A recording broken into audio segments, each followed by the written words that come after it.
Empieza. Buenos días, ingeniera, buenos días, compañeros. En esta oportunidad, nuestro grupo va a presentar el proceso constructivo de un sistema estructural de tipo porticado, a comparación del porticado y un sistema de albañilería confinado. El aporticado solamente van a trabajar elementos estructurales como lo son las columnas, vigas y zapatas y, bueno, la cimentación, ¿no? A comparación de un confinado en la que quienes van a trabajar y van a soportar el peso de la estructura misma y de otros agentes, también son los muros, columnas y vigas, ¿no? A cargo de este trabajo está González Carvajal, Loyola Julca Samir, Peña Alvarado Isaac, Valdés Badafranco y Vilches del Águila Leoncio, a cargo de la ingeniera Álvarez Astor Luz Ester. Empezamos primero con el primer tema. Eh, Hay que recalcar que para cualquier construcción o edificación o proyecto se tienen que hacer estudios antes, como por ejemplo el estudio de suelos, la topografía, entre otros, ¿no? Depende del terreno en que estemos.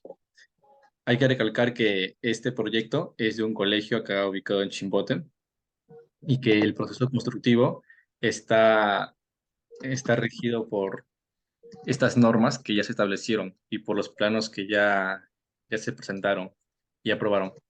Entonces, en un primer paso vamos a hablar de la excavación y empieza primero identificando el área de terreno y la excavación hay que recalcar que es de 1,20 m.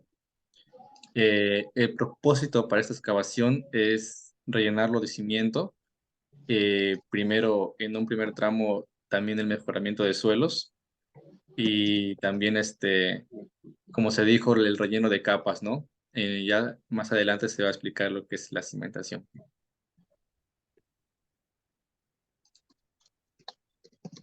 Continuando la cimentación, que viene a ser un grupo de elementos estructurales y su misión es transmitir las cargas de la construcción o elementos apoyados a este del suelo, distribuyéndolas de la forma que no superen su presión admisible ni produzcan cargas zonales. Además, esto se debe realizar bajo dos conceptos básicos que garantizan la seguridad del edificio. Uno viene a ser evitar los fallos en el suelo de soporte y prevenir hundimientos excesivos que comprometan la estabilidad de la estructura. Siguiente. Primero, se colocaron los pilotes de canto rodado. Inmediatamente se empezó con el mejoramiento de los suelos con piedra over de 2 y 3 pulgadas y el relleno con piedra de 3/4 pulgadas. Y finalmente una capa de confitillo y de ahí compactamos. Los pilotes vienen a ser elementos estructurales formados por hormigón armado de gran longitud comparada con su sección transversal y que transmiten las cargas a niveles profundos del terreno. La piedra over se caracteriza por ser de consistencia dura, es decir, no se rompe fácilmente, además de no ser porosa ni tener arcilla, polvo o barro adherido a su superficie. Y su aplicación básicamente es preparar el concepto concreto armado. Y por último, el confitillo, que viene a ser un agregado que se obtiene de la trituración artificial de rocas o gravas y junto con la arena gruesa forma el hormigón. Siguiente. Luego se colocó la geomembrana para evitar el contacto del agua, que viene a ser la napa freática, con el concreto, y se aclara que la geomembrana que se usó para este proyecto es de 1 mm. Además, se hizo los controles respectivos para asegurar la efectividad de la membrana. Las geomembranas vienen a ser láminas geosintéticas que se utilizan para la contención de líquidos y se caracteriza por su resistencia mecánica, permeabilidad y durabilidad en el medio ambiente. El siguiente. El ensayo que se realizó viene a ser un ensayo de control de aire, que esta prueba consiste en introducir aire en el canal que se deja durante la soldadura de las geomembranas, y es necesario un manómetro para evaluar si hay pérdida de presión. Siguiente. Luego viene a ser la colocación del solado, con una resistencia de 175 kilogramos centímetros cúbicos y un espesor de 5 centímetros. y sirve como apoyo de la estructura y como recubrimiento para que los aceros no estén en contacto directo con los suelos. Siguiente. Luego se hizo el trazado de ejes, vigas y zapatas. Este trazado se llega a realizar con tiza y es sumamente importante, ya que enmarca toda la estructura que vamos a construir, por lo que hay que buscarse lo más exactos posibles. Por lo cual nos debemos de ayudar de balizas, cordeles, plomadas y winchas, de preferencia metálicas, ya que estas no se deforman. Además, se armó enlizamiento de la planta de cimentación y en otros activos se hizo el izamiento de zapatas. Y también se amarraron a la zapata las columnas, que viene a ser con una resistencia de 350 kilogramos centímetros cúbicos y la altura de las zapatas es de 60 centímetros. Por lo cual las columnas que se armaron en el interior del solado viene a ser con los fierros primero deben de cortarse y doblarse según las medidas que se indican en el plano de estructuras. Y como se sabe, las columnas están formadas por fierros longitudinales y por los estribos. Además, las columnas que se llegaron a usar vienen a ser cuadradas de 25 por 25 y de 25 por 30, además de columnas en L y en T. Y por último, las vigas de cimentación, que son estructuras que sirven para conectar las zapatas aisladas y están diseñadas para sostener cargas lineales, concentradas o uniformes en una sola dirección. Siguiente. En caso de las zapatas, el relleno se hace de afirmado, recalcando que el espesor de estas capas de afirmado viene a ser de 20 centímetros. Y se procede a compactar y se vuelve a rellenar 20 centímetros y luego compactar y realizar este procedimiento una última vez hasta que todo el piso esté a un mismo nivel.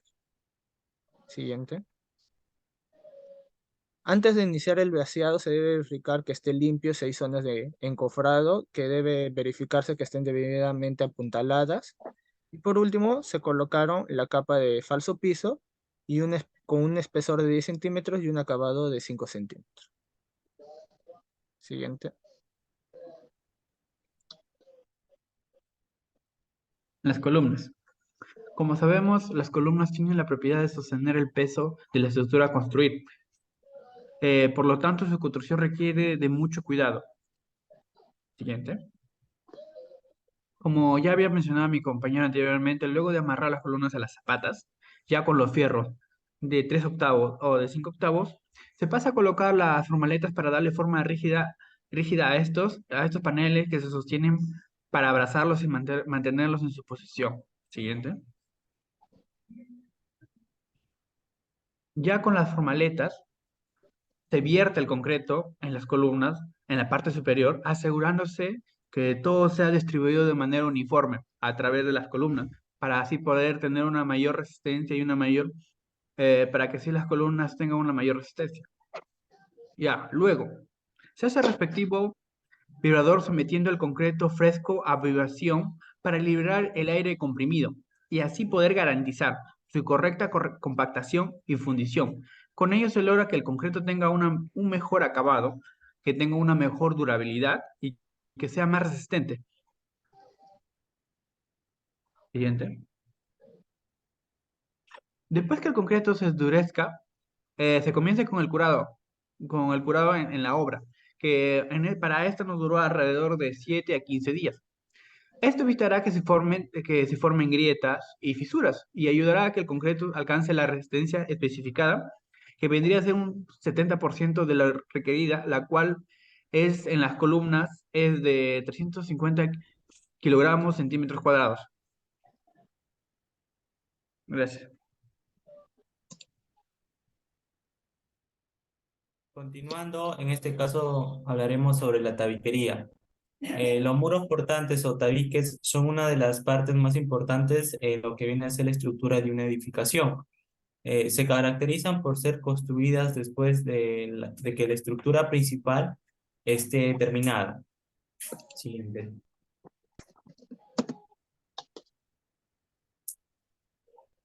Con respecto al sobrecimiento, los sobrecimientos serán de concreto simple, de 175, y tienen una altura de 30 centímetros. Sirven para proteger de la humedad al ladrillo y en este caso las placas. Son colocados solo donde se construirán muros. En los lugares donde está proyectado la ubicación de las puertas, no se colocará lo que viene a ser el sobrecimiento. En este caso, como podemos observar en las imágenes, en ambos, ¿no? En la primera tiene un sobrecimiento que es un poquito más pequeño, donde va a ir lo que viene a ser las placas, y en la segunda imagen, lo que viene a ser ya los muros de concreto, ¿no? Siguiente.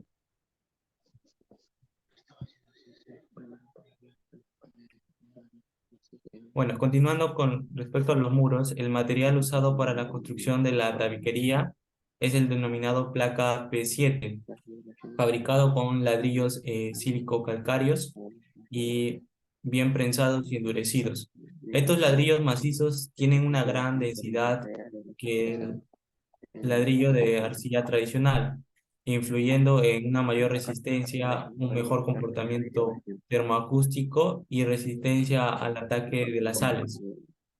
La fijación de los tabiques construidos con placas P7 no es a través de columnetas, como en el caso de los confeccionados con ladrillos de arcilla. Las placas de este P7 están reforzadas en su interior mediante varillas de acero verticales y horizontales, que le permiten al muro comportarse elásticamente durante un sismo y proporcionar una mayor seguridad. Siguiente.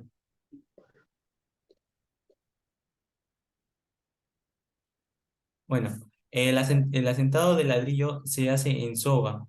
Se recomienda asentar 10 hiladas como máximo para que el muro no se debilite.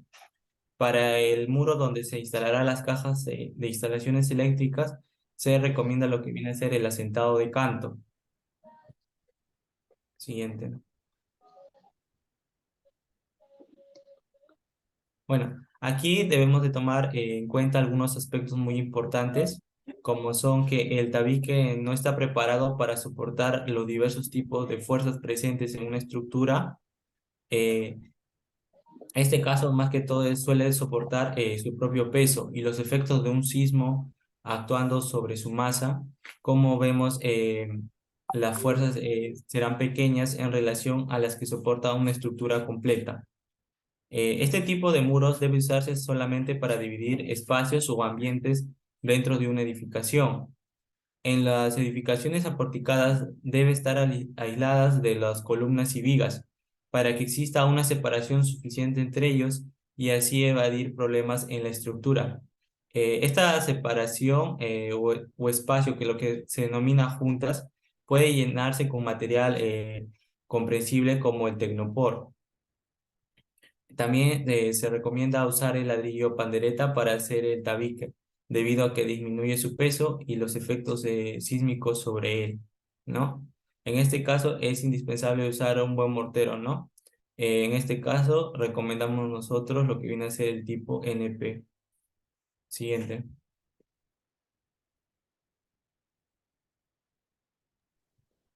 Continuando con la exposición, vamos a entrar a la sección de escaleras. Eh, Primero empezamos con un trazado. Sobre la superficie del muro que se encuentra a un extremo de la escalera, se marca el inicio y el fin del tramo a trazar, ¿no? A la distancia vertical se le divide entre el número de contrapasos y a la distancia horizontal se le divide el número de pasos.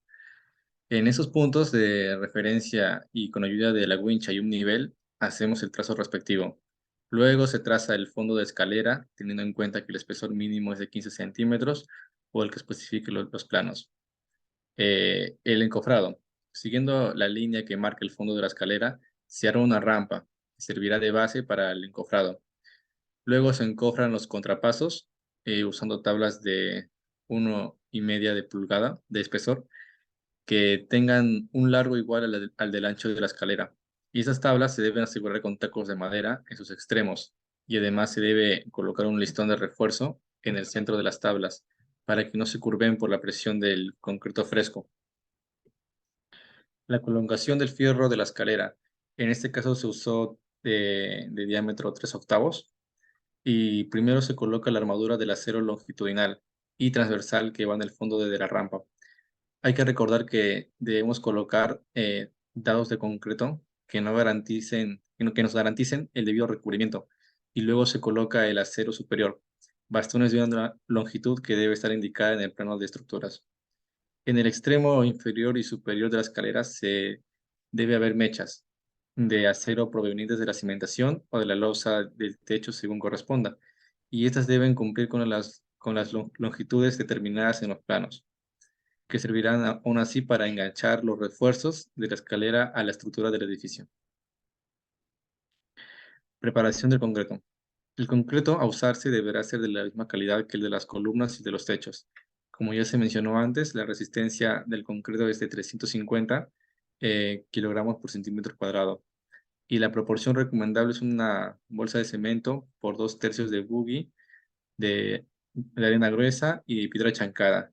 Y la cantidad de agua necesaria para obtener una mezcla pastosa y así obtener un buen trabajo. Eh, el vaciado del concreto. Antes de iniciar con el vaciado, se debe humedecer con agua el encofrado, y esto evitará que la madera seca absorba el agua del concreto. El transporte del concreto se efectuará mediante latas, que deberán estar limpias para evitar cualquier contaminación de la mezcla. El concreto se debe empezar a vaciar por la parte más baja y debe terminarse por la parte superior. Si lo hacemos en sentido contrario, el concreto resbalará por la rampa de la escalera, así produciéndose una separación de la piedra de la mezcla. El vaciado debe hacerse de manera continua hasta terminar toda la escalera, y durante este proceso debe compactarse el concreto con una vibradora.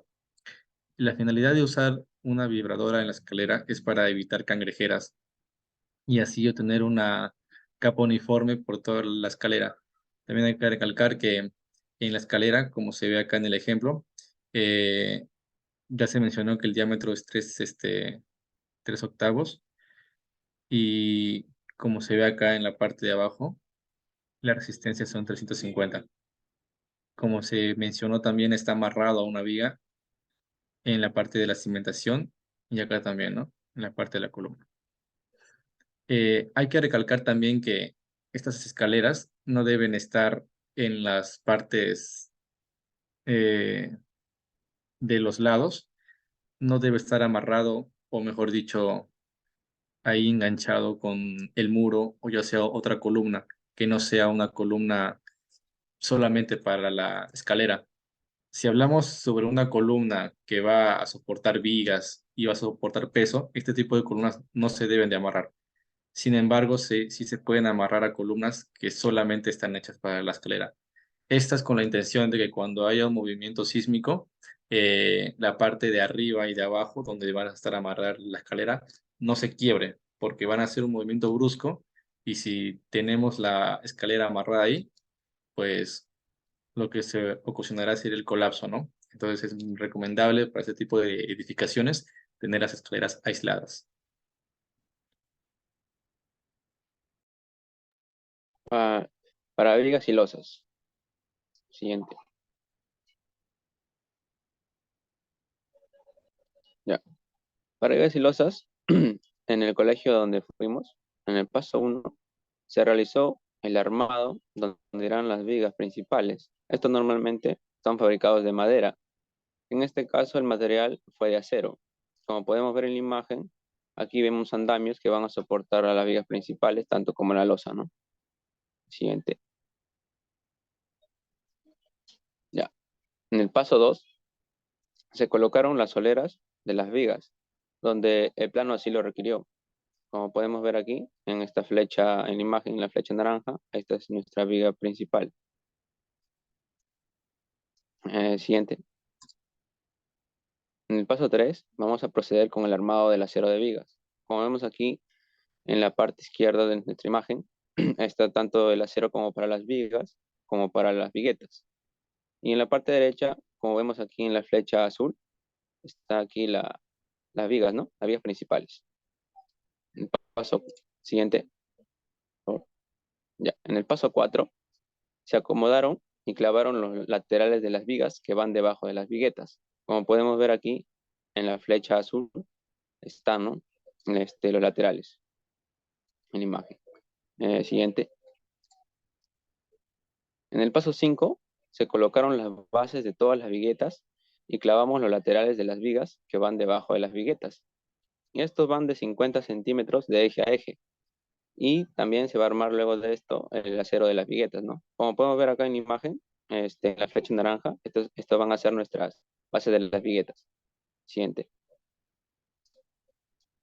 Ya. En el paso 6 se colocaron alineante de poliestireno entre las viguetas. Y estos son normalmente de 5 centímetros la altura total de la losa. Como vemos aquí en la imagen, en la parte derecha, tenemos nuestra flecha naranja, ¿no? Y aquí es donde acaba la vigueta. Y aquí es donde va 5 centímetros abajo el alineante de poliestireno. Siguiente. En el paso 7 se acomodó una malla de acero, y este acero es de 6 milímetros de diámetro. Como podemos ver en la imagen, aquí está el armado de la malla, en la flecha marrón, ¿no? Pero es toda la malla que va a la losa. Siguiente. Finalmente, se vertió el concreto dentro del molde. Y así es como termina el proceso constructivo de la losa. Pero también, como vemos acá en la imagen izquierda, cabe recalcar que primero, para el vaciado, se hacen por las vías principales y secundarias, ¿no? Y así sucesivamente. También cabe recalcar que se hizo también unas vibraciones para evitar que haya aire o vacíos. Y así es como terminaría, ¿no? En la parte derecha vemos cómo terminarían nuestras vías principales en el colegio, en la construcción, y nuestras viguetas, ¿no? Gracias.